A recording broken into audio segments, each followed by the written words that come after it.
안녕하십니까. 피아골 피장집에 있는 김연준 신부입니다. 사순 시기가 시작되고 제휴수요일 지내고 지금 토요일입니다.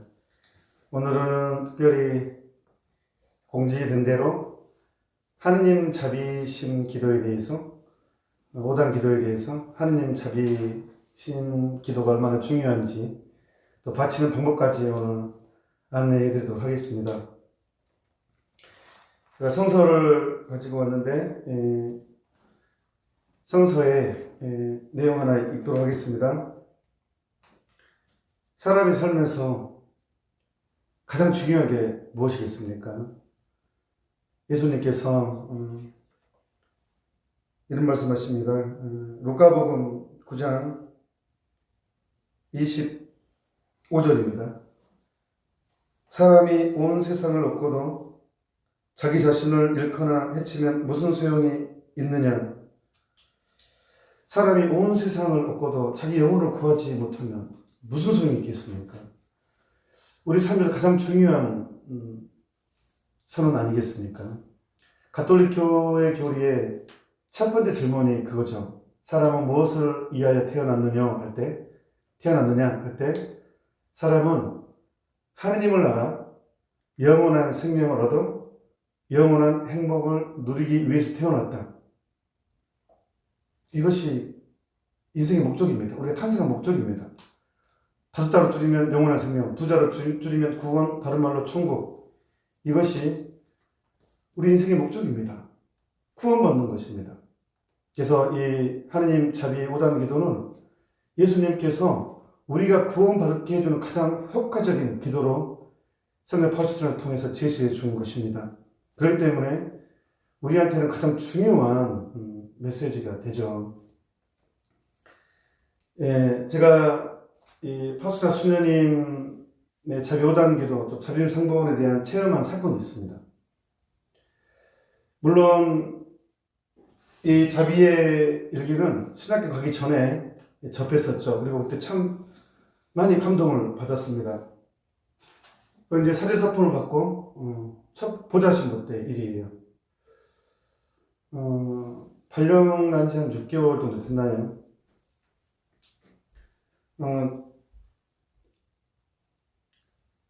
아는 신부님이 저를 찾아왔어요. 큰일 났다고. 그 집에 어떤 큰일이 있었느냐면 그 집에 삼촌이 한 분 계십니다. 근데 그분이 전남대 병원에서 암 진단을 받았는데 3일 남았다는 거예요. 3일. 근데 문제는 이 삼촌이 냉담한 지 20년이 넘어요. 사실은 사람이 냉담을 오래 하잖아요. 그러면 이게 무감각해집니다. 영혼이. 가족들은 너무 그 영혼이 걱정돼서 바로 이제 알리고 고해성사를 보자고 이렇게 제안을 했어요. 고해성사를 보자는 그 첫 제안의 삼촌의 반응은 이거였습니다. 나보고 고해성사 보라고? 그 신부 저주나 받아라. 사제를 저주해버립니다. 곧바로 그리고 이제 하느님을 저주하고 자기 인생을 저주합니다. 그러니까 가족들이 엄청나게 당황을 하게 됐죠. 그래서 이제 어떻게 할까 하다 저를 찾아온 거예요. 어떻게 했으면 좋겠냐고. 약장사의 말처럼 들리겠지만 투표하겠습니다. 진짜입니다. 이미 말했듯이 신학교 가기 전부터 이 책을 읽었어요. 그리고 이 은혜를 나름 체험했기 때문에 제가 이 상본을 전달해주고 자비 5단 기도를 바치라고 하느님이 약속을 지켜준다고 반드시 그 영혼을 구하겠다 약속했다라고 이야기했습니다. 이 글의 서두에 보면 짧은 소개 때 말씀드렸죠. 성령 파우스의 일기책이에요. 일기책의 첫 장에 주님께서는 이 빗줄기로 다가오는 이들을 모두 축복해 주십니다. 그러면 온통 새카만 영혼이라도 눈처럼 하얗게 됩니다. 일기 47한 48항에 보면 예수님이 성령 파우스한테 나타나셔요. 이 모습으로 나타나십니다. 그리고 직접 요구하셔요. 예수님이 말씀하십니다. 내가 지금 보는 모습대로 초상화를 그려라. 그리면은 예수님, 저는 당신께 의탁합니다 라는 말을 넣어라.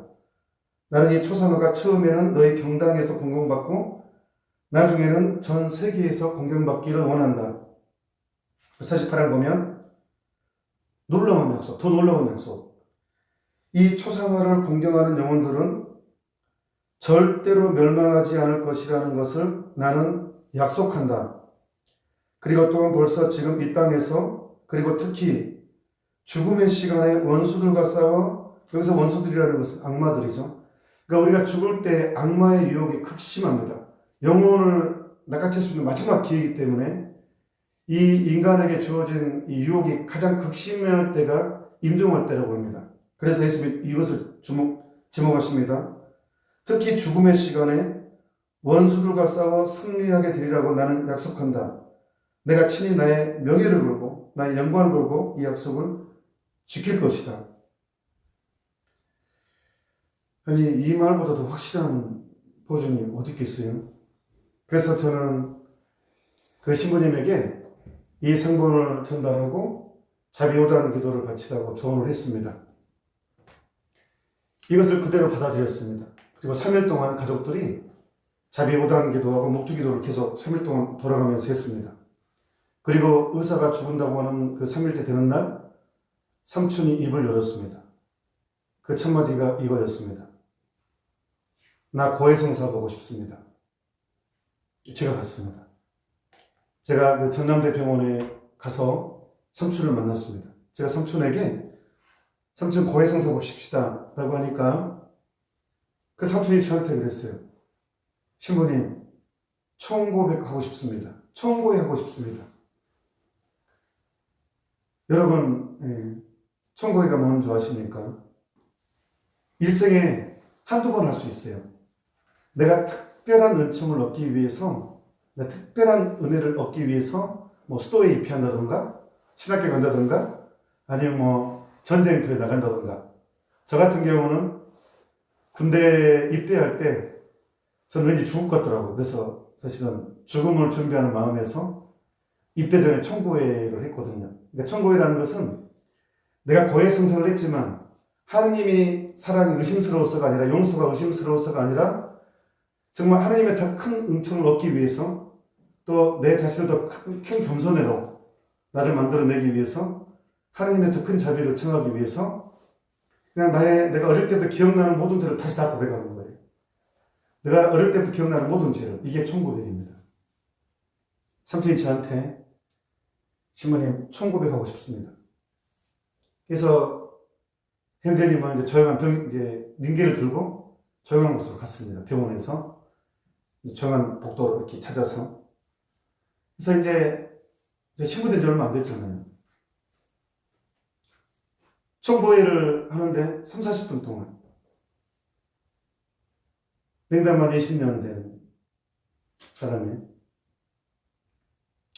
제가 그 고회를 들으면서 어떤 생각이 든 줄 아십니까? 인간의 탈을 쓰고 어떻게 이런 죄를 지을 수 있을까? 이런 생각 든 줄 아십니까? 천만의 말씀입니다. 완전히 그 영혼에 빠지게 됩니다. 감동을 받게 됩니다. 그 이전에 저는 성서 중에서 좀 소화 안 되는 내용이 있었어요. 뭐 예수님 말씀이시니까 토론 달 수는 없고 하지만 소화는 잘 안 된다. 그 말씀이 선한 사람 99보다 회개하는 죄인 하나 때문에 하늘나라는 더 기뻐할 것이다. 그냥 하늘나라는 기뻐할 것이다. 그러면 넘어갈 수 있어요. 그런데 99명의 성이 착한 사람이 있어요. 그런데 죄인 한 명 회개가 하늘나라에서 더 기쁘대요. 이 더자가 저한테는 걸렸어요. 99대 1이잖아요. 계산이 빠른 저한테는 소화가 안 되는 문제였어요. 그런데 저는 그 삼촌의 고해 성사를 주면서 그 말씀을 좀 이해하게 됐어요. 무슨 뜻이냐면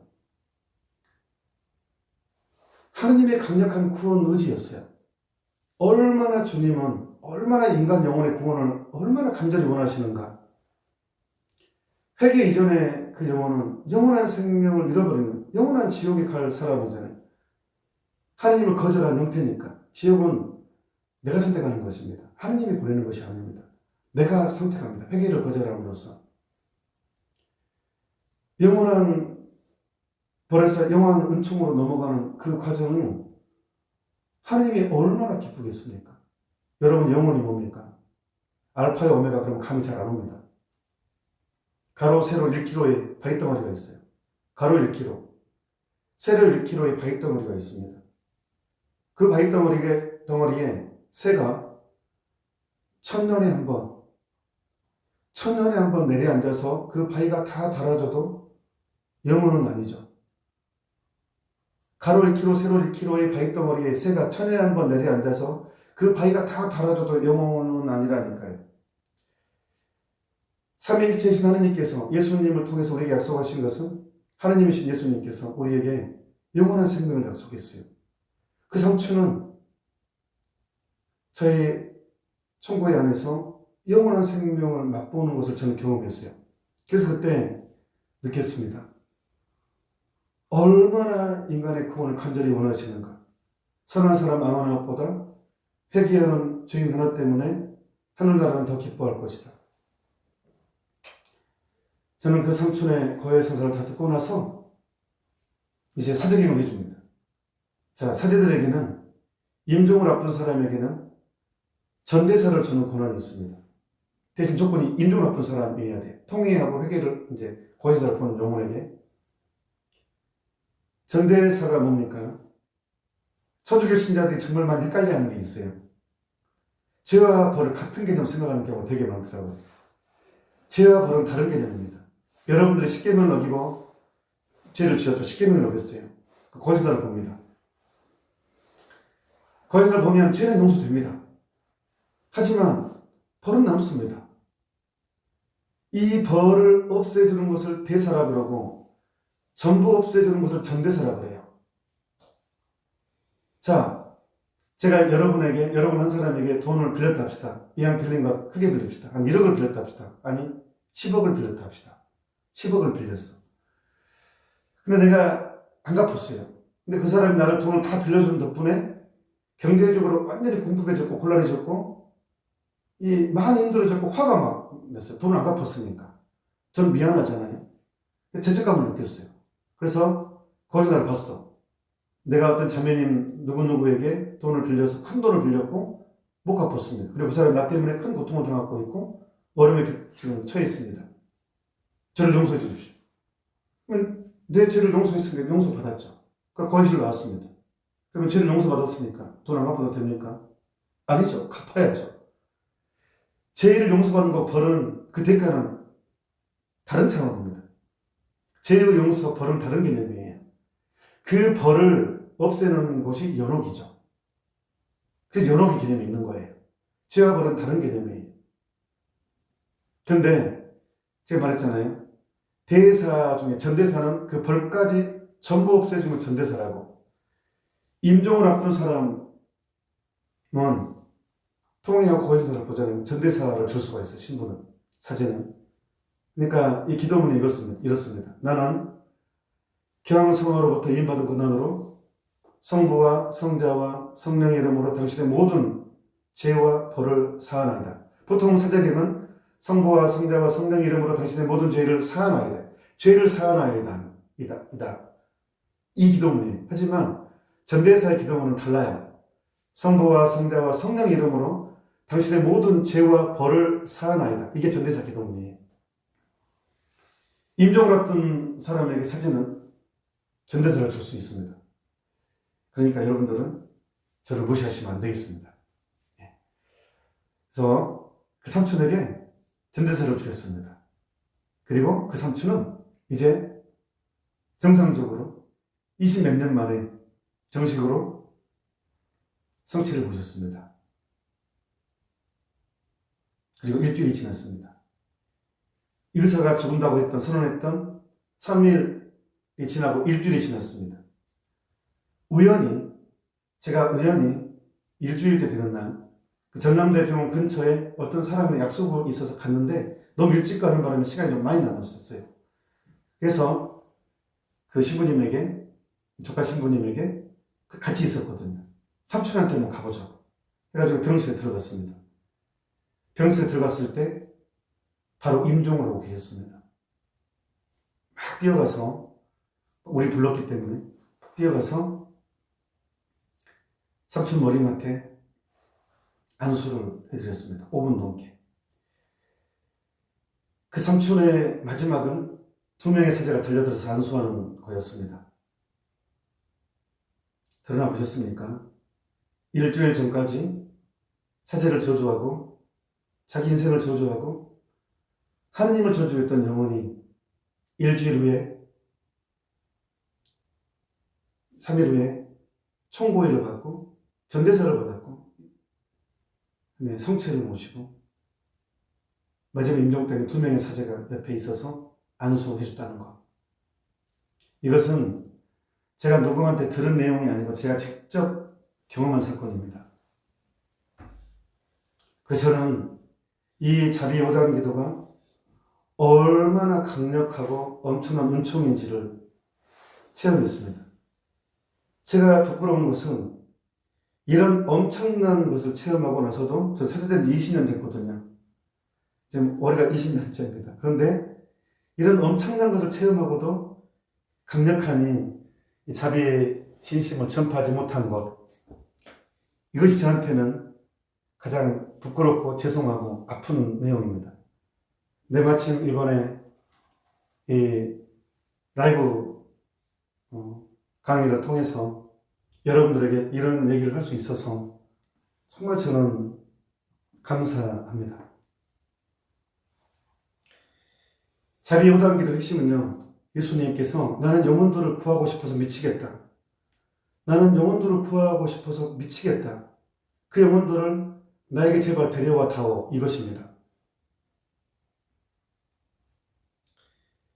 이 일기책에 741항에 어떤 내용이 있는 줄 아십니까?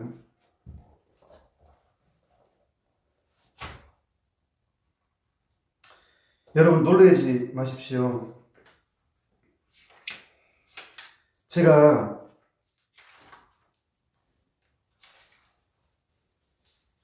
이런 내용을 앞으로 지금 하게 될 내용을 말하게 되면 사람들이 반발을 하세요. 반발을 해요. 저한테 뭐라고 해요.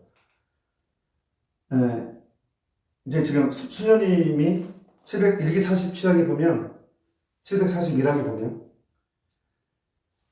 천사의 안내를 받아서 지옥에 내려가는 모습이 있어요.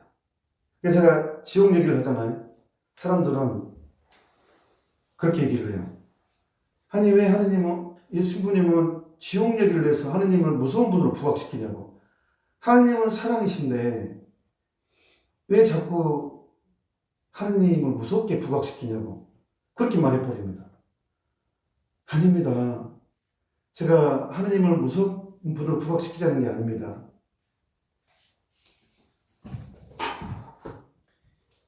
이 책에서 보면요, 이 책에 보면 교황 요한 바로 2세 성인이 되셨죠. 이 교황님의 이제 수필처럼 써진 글인데 여기에 보면요 70페이지 교황님 이런 고백을 합니다. 전체를 폴란드를 방문하면서 강론 주제로 십계명과 사랑의 계명을 선택하였습니다. 그리고 이제 죄에 대한 이야기를 교황님이 했어요. 그러니까 폴란드 기몽된 사람들은 당황했습니다. 교황이 고백을 해요. 사람들에게는 세상의 죄로 가득 차 있음을 인식시키려고 애쓰는 교황인 제가 마치 불쾌한 기피 인물처럼 되고 말았습니다. 그러니까 죄를 이야기하니까 사람들이 당황해하면서 교황님을 싫어한다는 거예요. 교황님마저도. 아니 왜 교황님이 사랑을 얘기하지 않고 자꾸 죄 이야기해서 인간의 인격을 아주 극도로 축소시키는 건가, 하느님을 무서운 분으로 부각시키시는가 불만을 품었다는 거예요. 교황님도 그런 경험을 하십니다. 그래서 교황님이 이렇게 얘기하십니다. 세상이 죄로 가득 차 있음을 인식시키는 것과 그 죄로 인해 단죄한다는 것은 의미가 다릅니다. 하느님이 아들을 세상에 보내신 것은 세상을 단죄하시려는 것이 아니라 아들을 지켜 구원하시려는 것입니다. 세상이 죄로 가득 차 있음을 인식하는 것은 세상이 구원될 수 있는 조건을 창출하는 것을 의미합니다. 그러니까 교황님께서 당신의 얘기를 하는 거예요. 내가 죄 이야기하는 것은 그것을 단죄하자는 것이 아닙니다. 구원을 만들어주기 위한 것이라는 거예요. 자, 교황님이 말씀하십니다. 71페이지입니다.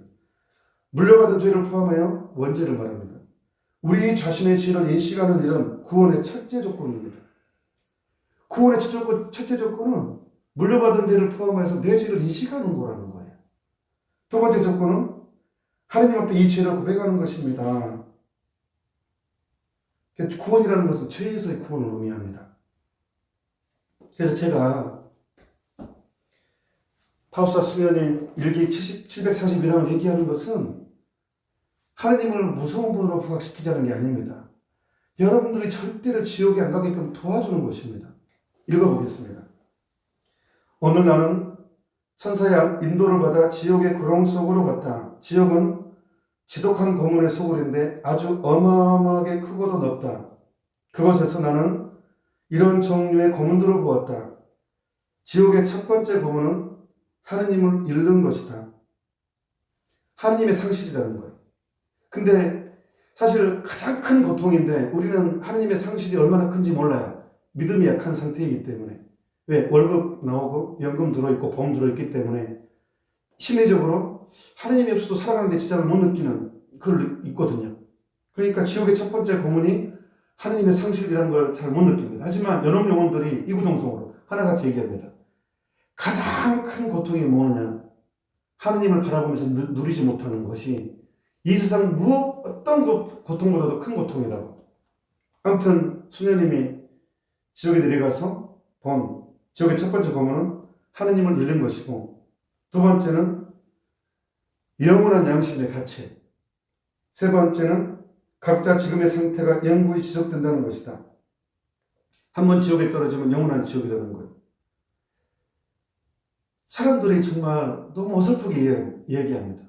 물타기를 많이 하는데 설마 지옥이 있으려고, 지금이 괴로우면 지옥이지, 지금이 좋으면 천국이지, 그렇게 물타기 하면 안 됩니다. 지금이 괴로우면 지옥은 시작이 될 수 있지만 지옥은 아닙니다. 지금이 좋으면 천국이 시작이 될 수 있지만 천국이 아닙니다. 천국이 시작이 될 수 있지만 그건 전형적인 물타기입니다. 그리고 어떤 사람은 이런 이야기를 합니다. 하느님이 사랑인데 어떻게 지옥이 있을까? 정의가 없는 사람은 무분별입니다. 사랑이 없는 정의는 폭력이고, 정의와 사랑은 두 날개입니다. 세 번째 지옥의 고통은 한 번 지옥에 떨어진다면 영구히 불변한다는 것입니다. 네 번째 고통은 불이 영혼을 파괴시키지 않으면서 계속해서 영혼을 파고들어 괴롭힌다는 것입니다. 그러니까 죽고 싶어도 죽을 수 없다는 것입니다.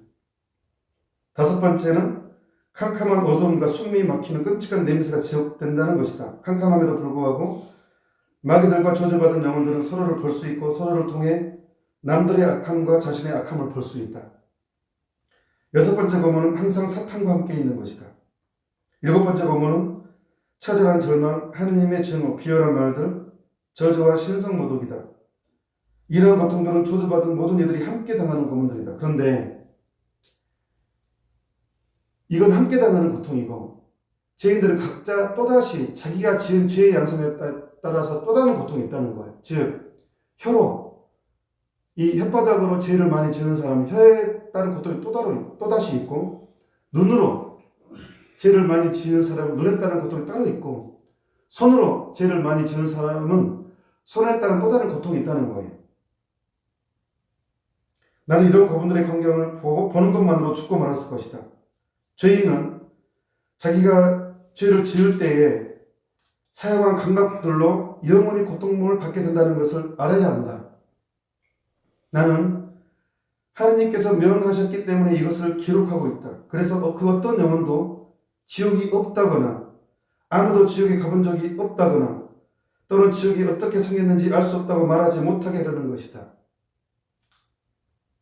나 파우스티나 수녀는 하느님의 명령을 받아 지옥의 골짜기를 방문했다. 그것은 내가 영혼들에게 지옥에 대해서 이야기하고 지옥이 실제로 존재한다고 증명하기 위해서였다. 지금 나는 그것에 대해 이야기할 수가 없다. 하느님으로부터 자세히 설명할 수 없다는 거예요. 하느님으로부터 그것을 기록으로 남기라는 명령을 받았다. 마귀들은 나를 지독히 증오했지만 그것들은 하느님의 명령 때문에 나에게 복종해야만 했다. 네, 그래서 내가 기록한 것은 내가 본 것의 흐릿한 그림자일 뿐이다. 근데 가장 중요한 정보를 말씀드립니다. 내가 확실히 본 것은 지옥에 있는 대부분의 영혼들이 지옥에 있다는 것을 믿지 않았던 영혼들이라는 사실이다. 지옥에 떨어진 대부분의 영혼들은 지옥이 있다는 걸 믿지 않았던 거래요. 그런 영혼들이래요. 이 부분에 대해서 여러분들은 충격을 받아야 됩니다. 왜냐하면 여러분 본당에 조사해 보세요. 신자들 지옥 믿는지 안 믿습니다. 그냥 에이 설마 천주교 신자들한테 깊이 퍼져 있는 병, 코로나도 무섭지만 코로나보다 어쩌면 훨씬 무서운 병, 설마병, 설마. 하느님이 주신 계시지를 안 믿어요. 그리고 사람들의 말을 더 믿어버려요.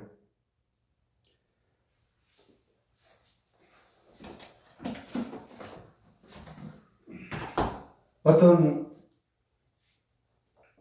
신학자가 가슴 아프게도 이런 얘기를 했습니다. 지옥은 하느님을 잃어버린 상태이지 장소의 개념이 아니다. 사람은 양심이 불안하면 하느님이 없는 종교를 찾습니다. 왜? 불안하니까. 지옥이 없는 종교를 찾습니다. 왜? 불안하니까. 양심이 불안하면 지옥이 없는 걸 찾아요. 불안하니까.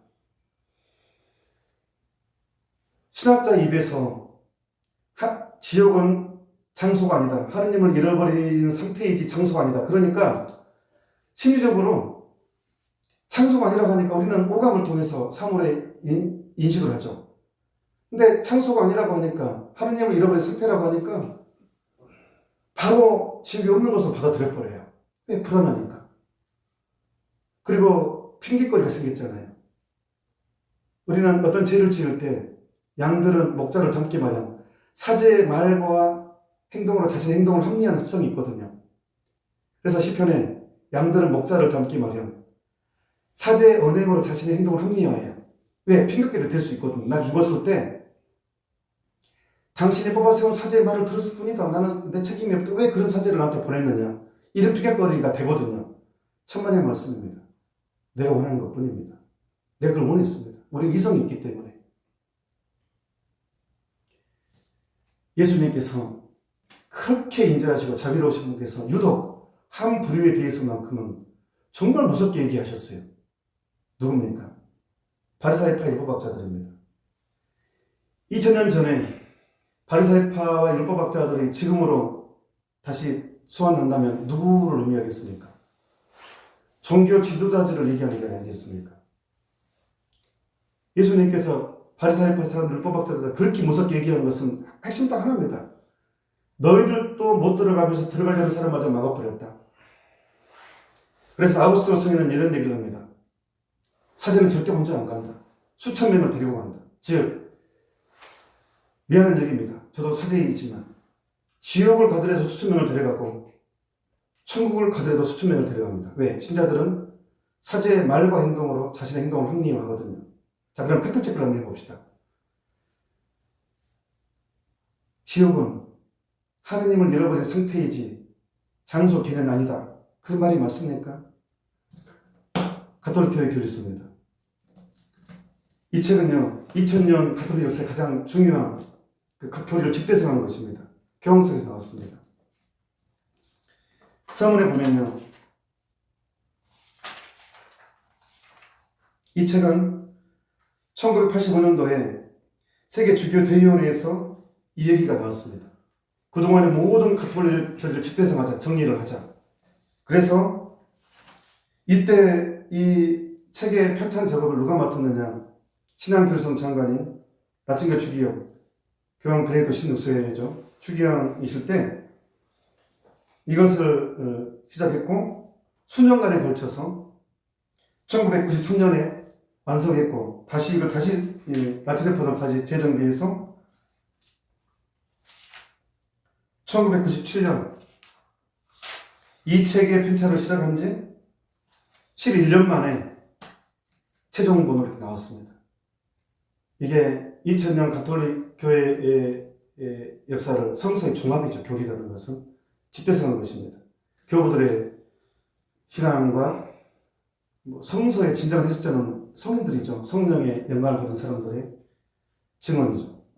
그래서 이 교리책의 지옥의 부분을 한번 봅시다. 뭐라고 나왔는지, 과연 그 말이 맞는지. 1033항부터 최후의 심판까지 1060항까지 이제 지옥과 최후의 심판에 대해서 설명해 주는데 시간이 없으니까 한 부분만 보자면 1034항 예수님께서는 믿고 회개하기를 끝까지 거부하는 사람들이 가게 되는 꺼지지 않는 불이 타고 있는 지옥에 대해서 자주 말씀하신다. 하느님의 사랑을 알리기 위해서 하느님이신 분께서 지옥에 자주 말씀하셨대요. 맞죠? 성서에 예수님이 얼마나 많이 자주 지옥을 말씀하십니까? 하느님을 무서운 분으로 부각시키자는 게 아니죠. 절대로 그곳에 안 가게 하기 위해서죠. 자, 교리석에 말합니다. 꺼지지 않는 불이 타고 있는 지옥에 대해서 자주 말씀하신다. 그곳에서는 분명히 그곳이라고 나오잖아요. 장소가 아니면 어떻게 그곳이라고 말할 수 있겠어요? 분명히 그곳에서는 영혼과 육신이 함께 멸망하게 된다. 예수님께서는 사람의 아들이 자기 천사들을 보낼 터인데 그들은 그의 나라에서 불의를 저지르는 자들을 거두어 불구덩이에 던져버릴 것이다. 아니, 장소가 없다면 어떻게 불구덩이라는 단어가 나올 수 있겠습니까?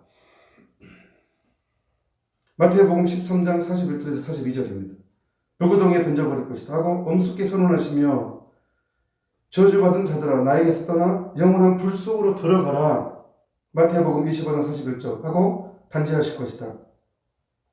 1035항 교회는 지옥의 존재와 그 영원함을 가르친다. 죽을 죄의 상태에서 죽은 사람들의 영혼은 죽은 다음 곧바로 지옥에 내려가며 엄청난 얘기 하잖아요. 죽을 죄의 상태에서 죽은 사람들의 영혼은 죽은 다음 곧바로 지옥으로 내려가며 그곳에서 지옥의 고통, 곧 영원한 불의 고통을 겪는다. 그곳에서. 그런데 다른 설명 없이 지옥은 하나님을 잃어버린 상태이지 장소가 아니다 라고 해버리면 일반 신자들은 지옥이 없는 것처럼 받아들입니다. 그래서 이제 죄에 대한 두려움이 사라집니다. 죄에 대한 감각이 없어져 버렸습니다. 심리학에서는 너무 죄에 이야기하면 사람을 이주시킨다고 해버리죠. 아니, 심리학은 영성을 대신할 수 없습니다. 인간을 이해하는 도움을 주지만 영성하고 심리학은 차이가 있습니다. 교황 요한 바오로스의 공고에 화해와 참회라는 교황 글이 있습니다. 여기에 보면요.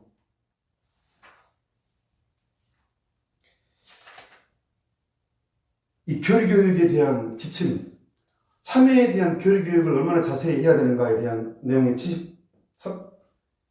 75페이지에 있고 교황님이 55페이지에서 이런 얘기를 합니다. 금세기의 대표적인 죄는 죄에 대한 감각의 상실이 있습니다. 이 시대의 가장 대표적인 죄는, 가장 무거운 죄는 죄에 대한 감각의 상실이래요. 그래서 나중에 읽으면 죄에 대한 감각의 상실은 하느님에 대한 감각의 상실로 연결된다고 얘기합니다.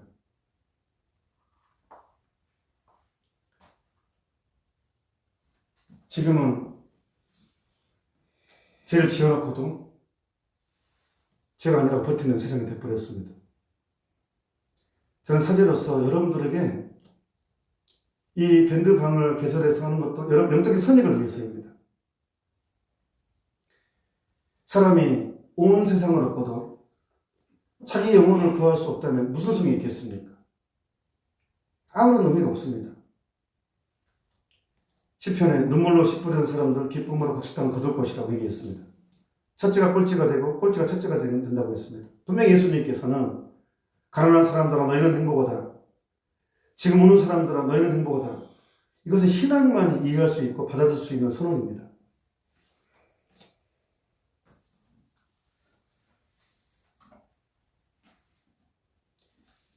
사람들은 합리화의 명수가 되어버렸어요. 성서에 예수님께서 사람이 모든 죄는 용서받을 수 있지만 성령을 못 얻어가는 죄만큼 용서받을 길이 없다고 했잖아요. 살아서 죽어서도. 저 고등학생 때 세례받고 얼마 안 지나서 이 복음을 읽고 깜짝 놀랐습니다. 너무 두려웠습니다. 사람이 모든 죄는 용서받을 수 있는데 성령을 못 얻어간 죄만큼은 용서받을 길이 없다고 분명히 말씀하셨잖아요. 저는 이 죄가 되게 궁금했어요. 대체 뭘까? 나는 이 죄만큼은 저해서는 안 되겠다. 용서받을 길이 없으니까. 이제 신학교에서 공부하면 신학적으로 이제 교회법적으로 이 교황님께만 요구된 죄가 있어요. 이 죄를 짓고 오면 저는 그 죄에 대한 사죄 권한이 없어요. 그래서 가장 무거운 죄로 취급되죠. 그 죄가 어떤 죄냐 그러면 여러분들에게 해당되는 죄는요. 성체 모독죄. 성체를 모독의 목적으로 성체를 모독하고 나서 만약에 저한테 사죄 기형을 받으러 왔다. 이거는 제가 사죄 기형 권한이 없습니다. 교회법적으로. 교황님께만 요구된 죄예요. 그리고 이제 사죄에 해당되는 죄는 물론 고해성사도 그렇지만 누설죄도 그렇지만 또 하나는 만약 사죄가 좀 민망한 말입니다만 그래도 알아야 될 것 같아요. 사죄가 간음죄를 지었어요. 6계명을 어겼습니다. 그 자기 똑같은 간음죄를 지은 대상자에게 자기 그 죄에 사죄경을 해줄 때 그 사죄는 역시 그 사죄는 교황님께만 요구된 죄를 지은 것입니다. 같이 죄를 지은 사람에게 사죄는 사죄경을 해줬으면 안 됩니다. 모독한 것입니다. 같은 6계명의 죄를 어기고 그 같은 사람에게 그 사죄가 사죄경을 해줄 때 그 자체 독성이 되거든. 이것도 교황님께만 요구된 죄입니다. 하지만 성체 모독죄든지 그 죄마저도 교황님이 용서해 줄 수 있잖아요. 그러면 예수님이 말한 모든 죄는 용서받을 수 있지만 성령을 모독하는 죄만큼은 살았어도 죽었어도 용서받을 길이 없다라고 하는 죄는 뭐겠습니까? 저 진짜 궁금했어요. 그리고 고민을 많이 했습니다. 제가 묵상은 이렇습니다. 저의 묵상은 성령께서 이 세상에 오시면 이 세상의 죄를 꾸짖는다고 했어요. 근데 죄에 대한 인식을 키워주는 분인데 성령이 그 역할을 하시는데 죄를 지어놓고 죄가 아니라고 한다면 그 죄는 어떻게 용서받을 수 있겠습니까? 죄를 합리화해버린 죄만큼은 용서받을 길이 없잖아요. 교황님께서도 구원의 첫 번째 첫걸은 죄를 인식하는 거라고 했어요. 두 번째 첫걸은 그 죄를 고백하는 거라고.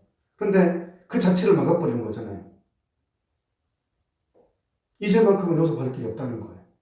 지옥은요, 내가 선택하는 것입니다. 내가 선택하는 거예요. 회개를 거절함으로써. 근데 지금은 너무나 많이 분별을 잃었고 마귀의 존재도 안 믿지, 지옥도 안 믿지.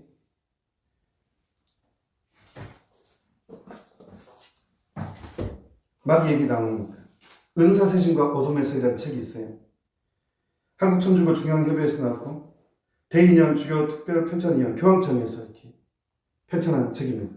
여기에 보면 서두에 보면 악마에 대해서 이야기합니다. 사탄은 신화인가 실제인가? 사탄은 단지 환상으로 사라져 버릴 것인가? 이제는 악마란 그저 상징적인 의인화에 지나지 않는 것인가? 저 옛날 과학 이전 시대 유물을 따름인가? 그리스도인들 가운데는 신화를 여기는 이들이 많다. 악마의 실제를 인정하는 사람들이 사탄에 대해서 말하게 되면 하지 말아야 할 말이라도 하기라도 한 듯 당황해하고 사탄에 관한 통속적인 현상을 시인하고 과학의 발전을 무시하는 사람으로 보일까 두려워한다. 정확하게 지적했죠. 교리와 설교, 대학교나 신학교에서 하는 신학 강의에서는 흔히 이 주제를 피한다. 악마에 대한 이야기를 하지 않습니다. 그리고 악마의 존재를 토론하는 모임에서조차 세상에 끼치는 악마의 영향이나 활동에 대해서는 별로 언급하지 않는다. 악마는 진짓, 시대 뒤떨어진 시대착오인 체한다. 이야말로 악마의 교활합니다. 그러니까 악마에 대한 이야기하면 내 스스로도 시대에 뒤떨어진 사람으로 취급된다는 또 보이기 때문에 이 이야기를 하지 않는다는 거예요. 그러다 보니까 죄에 대한 감각이라든가 이런 게 사라지고 이름하여 그 자리에 휴머니즘, 인본주의가 들어오게 됩니다. 예수님께서 베드로한테 이렇게 말했죠. 사탄아 물러가라. 베드로가 얼마나 충격받았겠습니까? 나는 예수님을 위해서 그물도 버리고 배도 버리고 심지어 가정까지 포기했는데 3년을 이고생해가지고 따라다녔는데 세상에 예수님 죽어서는 안 된다는 말을 했다고. 그 말이 얼마나 다른 제자들 무서워서 말도 못했어요. 자기 스승이 고통당하고 죽는다는데 어떤 제자들이 그러셔야지 하겠습니까? 베드로는 정말 예수님에 대한 착한 사랑에서 그래서는 안 됩니다 라고 하니까 예수님께서 베드로한테 사탄아 물러가라고 그랬어요. 베드로는 멘붕했겠죠. 엄청난 상처가 됐겠죠. 하지만 베드로의 이 말과 예수님의 질책이 베드로가 교황, 이제 일대 교황으로서 교회에 예수님의 대리자로서 이렇게 수행할 때 가장 중요한 지침이 되었을 겁니다. 그 다음 말이 뭡니까? 너는 하느님의 일은 생각하지 않고 사람의 일만 생각한다. 이게 휴머니즘이거든요. 인본주의거든요. 그래서 예수님께서는 너무나 많이 인본주의에 물들었기 때문에 회개가 정말 힘들어요. 신앙생활하기가 너무 힘듭니다. 지금은요. 열심한 신앙생활하기 본당에서 진짜 힘들어요. 너무 열심히도 꼴보기 싫고 냉담도 꼴보기 싫고 양다리 걸친 사람이 인기가 많거든요. 너무 열심히 하는 사람도 꼴보기 싫어합니다. 왜? 내가 모든 것을 해내기 때문에 불안합니다. 싫습니다. 냉담도 꼴보기 싫고 적당히. 그러니까 쇄신 없는 신앙생활, 내가 천주교 신자로 살아가긴 하되 너무 나한테 많은 걸 요구하지 마. 즉 양다리를 걸치겠다는 거예요. 다 양다리를 걸치는 신앙을 하다 보니까 이제 신앙에 맛이 없어. 그러다 보니까 이제 세속적인 게 활성화가 되죠. 너무 맛이 없다 보니까 신천이 속 빠지는 거예요. 양다리 하다 보니까 재미가 없거든요. 그래서 예수님께서는 그 영혼까지도 어떻게 해서든지 구해보고 싶어서 우리에게 마지막 히든까지 제시하시는 게 저는 하느님 자리 5단 기도라고 생각합니다. 이치로 들어갑시다.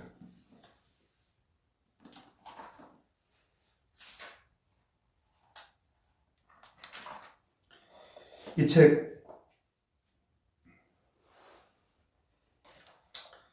책에 보면 687항에 보면 내가 가르쳐준 하느님의 자비를 비는 5단 기도를 끊임없이 바쳐라. 이 기도를 바치는 사람은 누구나 임종할 때 크나큰 자비를 받을 것이다. 사제들은 죄인들에게 자신들의 구원에 대한 마지막 희망으로 예수님이 직접 타수나 수녀님한테 하신 말씀이신 사제들은 죄인들에게 자신들의 구원에 대한 마지막 희망으로 이 기도를 바치도록 권고할 것이다. 마음이 완고한 죄인이라도 이 기도를 한 번만 바치면 그는 나의 무한한 자비로부터 은총을 받을 것이다. 너무 엄청나서요. 믿기지 않습니다. 하지만 우리는 믿어야 됩니다. 나는 온 세상이 나의 무한한 자비를 알게 되기를 갈망한다. 나는 나의 자비에 의탁하는 영혼들에게 상상을 초월하는 은총을 주기를 갈망한다. 그리고 나서 이제 이 상본에 대한 설명을 하십니다. 일기 299항입니다. 예수님이 친히 이 상본에 대해서 말씀하셔요. 두 빗줄기는 피와 물을 표시한다. 붉은색은 피를 상징하고 하얀 빗줄기는 물을 상징한다. 흰 빗줄기는 영혼을 의롭게 하는 물을 뜻하고 영혼을 의롭게 하는 물을 뜻하고 붉은 빗줄기는 영혼의 생명의 피를 뜻한다. 이 두 빗줄기는 십자가에서 고통당하는 나의 심장이 창에 찔려서 열렸을 때 나의 자비의 깊은 심연에서부터 나온 것이다. 이 빗줄기들은 내 아버지의 분노로부터 영혼들을 보호해 줄 것이다.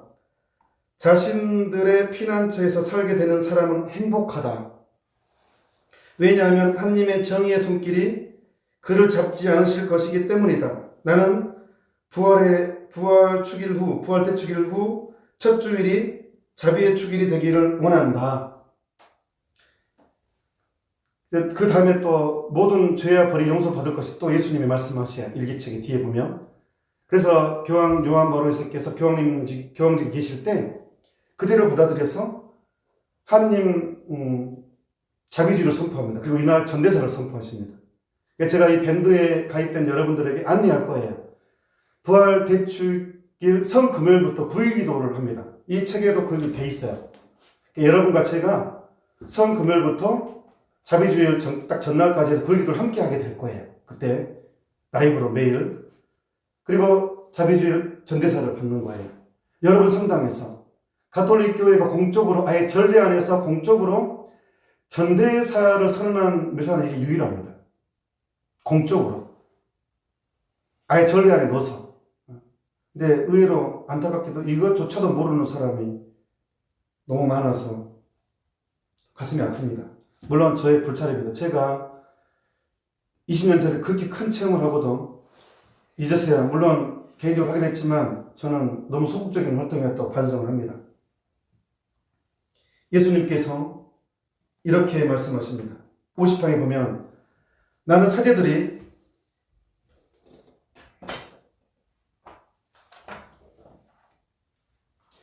나의 이 큰 자비를 죄인들의 영혼에게 선포하기를 바란다.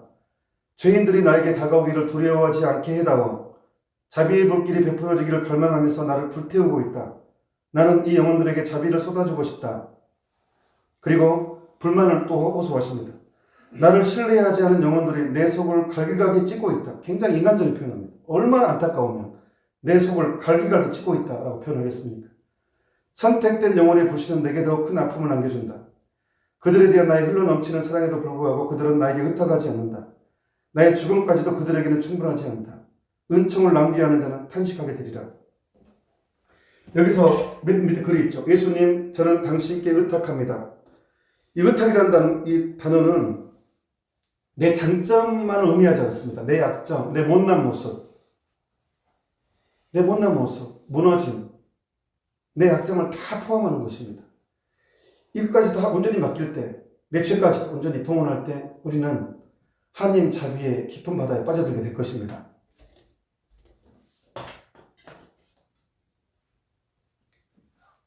이제 자비 5단 기도하는 방법을 알려드리겠습니다.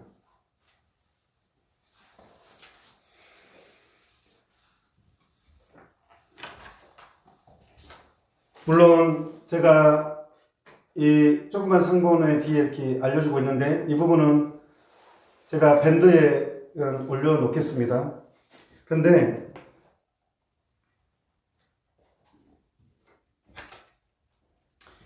(1541항의) 자비 5단 기도에 대해서 이렇게 말합니다. 내 딸아, 내가 너에게 준 자비, 하느님의 자비를 비는 5단 기도를 바치도록 영혼들을 격려하여라. 그들이 이 기도를 바침으로써 나는 그들이 청하는 모든 것을 기꺼이 내어주게 되는 것이다. 돌처럼 굳어버린 죄인들이 이 기도를 바치면 나는 그들의 영혼을 평화로 채워줄 것이고 그들은 행복한 임종을 맞을 것이다. 걱정하는 영혼들의 유익을 위해서 이것을 기록하여라.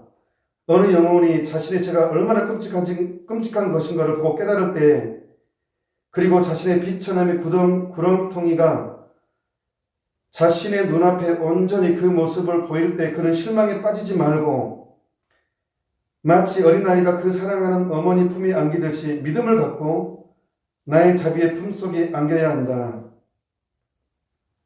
이런 영혼들은 동정심으로 가득 찬 내 마음에 대한 우선권을 가지며 나의 자비로 제일 먼저 다가올 수 있다. 나의 자비를 부르는 영혼들 중에는 실망하거나 무한을 당할 리가 아무도 없다고 그들에게 말해 주어라. 나의 선함을 믿고 의지하는 영혼들을 나는 각별히 좋아한다. 죽어가는 사람들 앞에서 하느님의 자비를 비는 이 5단 기도를 바치면 나는 정의의 심판자로서가 아니라 자비의 구세주로서 나의 아버지와 죽어가는 사람들 사이에 설 것이라고 기록하여라. 시간이 너무 지나갔으니까 이 자비오단 기도는 또한 이 안에 예수님이 친히 기도문 하나하나를 친히 성령 파우스티나에게 예수님이 직접 알려준 기도예요. 파우스티나 수녀님이 그냥 아이디어로 이 기도문을 만든 게 아닙니다. 오해하시면 안 됩니다. 자비오단 기도는 알려드릴게요. 몇 페이지라고.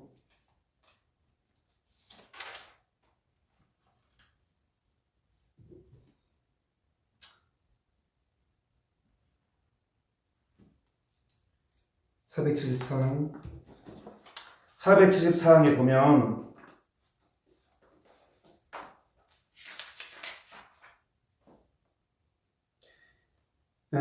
영원하신 아버지, 저는 저희가 지은 죄와 온 세상이 지은 죄를 속죄하기 위하여 주님께서 지극히 사랑하시는 아드님 우리 주 예수 그리스도의 몸과 피, 영혼과 신성을 주님께 봉헌합니다 하고 이런 걸 예수님이 알려주시고 또 경당에 들어올 때 이런 말을 듭니다. 이 기도는 나의 분노를 누그러뜨려 줄 것이다. 이 자비오단 기도가 너는 이 기도를 묵주를 가지고 다음과 같이 9일 동안 바쳐라. 묵주를 가지고 하라고 또 구체적으로 지시를 해요. 예수님께서. 그리고 우선 주님의 기도, 성모성 그리고 사도신경을 한 번씩 바쳐라. 예수님이 직접 지시합니다. 그리고 다음으로 주님의 기도를 바치는 묵주 아래서는 아래의 기도를 바쳐라. 영원하신 아버지, 저는 저희가 지은 죄와 온 세상이 지은 죄를 속죄하기 위하여 주님께서 지극히 사랑하시는 아드님 우리 주 예수 그리스도의 몸과 피, 영혼과 신성을 바칩니다. 성모성을 바치는 묵주 아래는 예수의 고통스러운 순환을 보시고 저희와 온 세상에 자비를 베푸소서라고 기도하여라. 마지막에는 3번 이렇게 기도하여라. 거룩하신 하느님, 전능하시고 영원하신 분, 영원하시고 거룩하신 분이시여 저희와 온 세상에 자비를 베푸소서. 그러니까 수녀님이 지어낸 기도문이 아니라 예수님께서 직접 묵주를 가지고 이 부분 이렇게 하고 이 부분 이렇게 하고 직접 말해줬다는 거예요. 기도문까지. 그리고 왜 이 자비의 5단 기도가 강력한 힘을 발휘할까? 저도 한번 생각해봤어요. 생각해보세요. 성부 하나님께 바치는 기도거든요. 근데 바치는 기도문이 뭐예요? 예수님의 순환을 보시고 저희와 온 세상에 자비를 베풀어달래요. 그러니까 성부 하나님한테 지극히 사랑하시는 당신의 외아들 예수님의 그 잔혹한 고통을 보고 도와달라는데 어떻게 성부 하나님이 거절하겠냐고요. 거절 못한다는 거예요. 성부 하나님이. 아마 그런 의미가 있지 않을까. 그래서 우리를 마지막 기회를 주신, 그리고 이 책에도 그래요. 지금은 자비의 시대고 이 시대가 지나면 정의의 시대가 올 거라고. 마지막 기회라고. 그래서 영혼을 구하시는 여러분, 이 기도는 정말 많은 영혼들을 바로바로 구할 수 있는 가장 강력한 기도라는 걸 믿고 자 마무리하겠습니다. 이 십자가 부분에 시작하는 게 아닙니다. 목주기도는 여기가 사도신경이지만 자비 5단 기도는 이 아래에서 시작합니다. 이 세 아래에서 주님의 기도, 성모성, 사도신경, 그 다음에 이제 제1단 부분에서 영원하신 아버지 저희가 지은 죄와 온 세상의 죄를 보속하는 마음으로 하려니까 헷갈리네. 영원하신 아버지 저희가 지은 죄와 온 세상의 죄를 보속하는 마음으로 지극히 사랑하시는 당신의 아들 우리 주 예수 그리스도의 몸과 피, 영혼과 신성을 바치나이다. 매단 5번 하게 되겠죠. 1단, 2단, 3단, 4단, 5단 할 때 그 단에다가 방금 했던 기도문을 하고 그 다음에 성모성 10번이잖아요. 성모성 10번 하는 이 아래다가 예수님의 순환을 보시고 저희와 온 세상의 자비를 베푸소서 10번 하는 거예요. 그럼 영광성이었고 다시 또 영원하신 아버지 하고 그 다음에 마지막 기도할 때 마지막 다 끝나면 거룩하신 하느님 전능하시고 영원하신 이여 저희와 온 세상의 자비를 베푸소서 이걸 끝난다는 거예요. 그래서 저는 이제 금요일 오후 3시에 특별한 일이 없다면 저는 그리고 이 책에 보면 왜 3시에 해달라고 하냐면 당신이 돌아가는 시간이 오후 3시이기 때문에 오후 3시에 해달라고 된다면 요청하는 거예요. 그래서 이제 매일 오후 3시지만 특히 금요일은 예수님이 돌아가시는 시간이니까 여러분과 함께 금요일 오후 3시에 바치기도록 저도 라이브로 지금 계획하고 있고 보통은 오후 3시. 근데 이제 일하시는 분들이 있잖아요. 그런 분들은 꼭 오후 3시가 아니어도 다른 시간에 자비의 5단 기도 하시면 좋겠고, 예수님이 사실 우리에게 요구하시는 건 자주 바쳐달라고 한 거예요. 근데 이 영적인 그것은 유혹이 세거든요. 고단백질일수록 유혹이 셉니다. 그때 이 자비의 기도 5단이 짧지만 뭐 7분 정도밖에 안 걸리지만 쉽지 않아요. 이게 한다는 것이. 그래서 영적인 투쟁입니다. 그래서 특별히 여러분과 여러분 가족의 구원을 위해서, 여러분들 사랑하는 사람들 구원을 위해서, 또 저희들의 회개를 위해서 이 기도를 자주 바쳤으면 좋겠고, 특별히 임종을 앞둔 사람에게 이 기도를 부탁하겠습니다. 제가 피아골 피정 오신 분들에게는 이 자비의 성분을 저렴하게 판매를 하는데, 나중에 이걸 어떻게 해야 될지 저도 고민해 보겠습니다. 마지막으로 제가 제일 수요일부터 밴드를 개설해서 각 본당에 미사가 없어졌기 때문에 여러분과 함께 미사를 하기로 해서 이제 방송을 개설했는데, 사실은 제가 몇 년 전부터 꿈꿔왔던 게 이 방송이었어요. 이 인터넷을 통해서 이 하느님 이야기를, 신앙 이야기를 하는 게 저의 소원이었는데, 우연찮게 코로나 때문에 모든 본당의 미사가 없어지면서 이게 이렇게 순식간에 된 것 같아요. 제가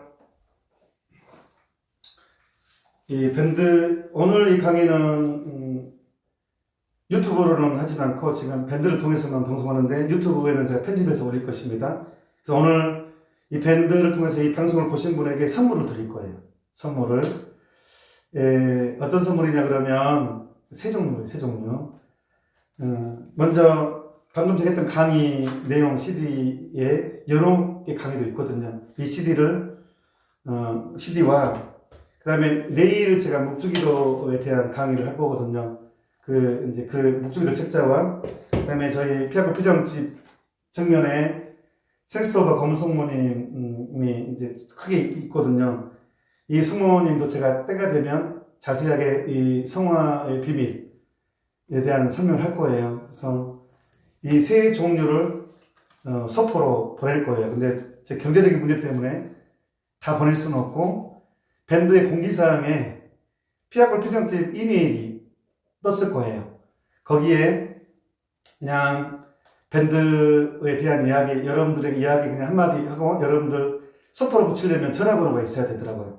다른 용도로는 절대 쓰지 않을 약속드립니다. 아무런 다른 용도가 아닙니다. 순수분이 선물을 보내주고 싶어서 너무 감사해서 또 호응해 주시고, 제가 또 사제로서 이런 일을 할 수 있는 게 너무 또 감사해서, 그냥 방송국 개국, 김연일 씨수가 운영하는 방송이 개국돼서 그거 기념으로 보내는 거예요. 그래서 선착순 100명 이메일에 여러분 집 주소와 소포가 갈 주소와 이름, 밴드 회원이어야 돼요. 그 다음에 이름, 전화번호를 저희 이메일로 보내주시면 먼저 오시는 순서대로 10분, 100분 선정해서 3월 달 안으로 소포를 보낼 것입니다. 아무튼 저는 계속해서 제가 건강이 허락되는 한 하나님께서 허락하시는 한 이 밴드를 계속 운영할 것이고, 영적인 선행을 최선을 다할 것입니다. 끝까지 들어주셔서 감사합니다.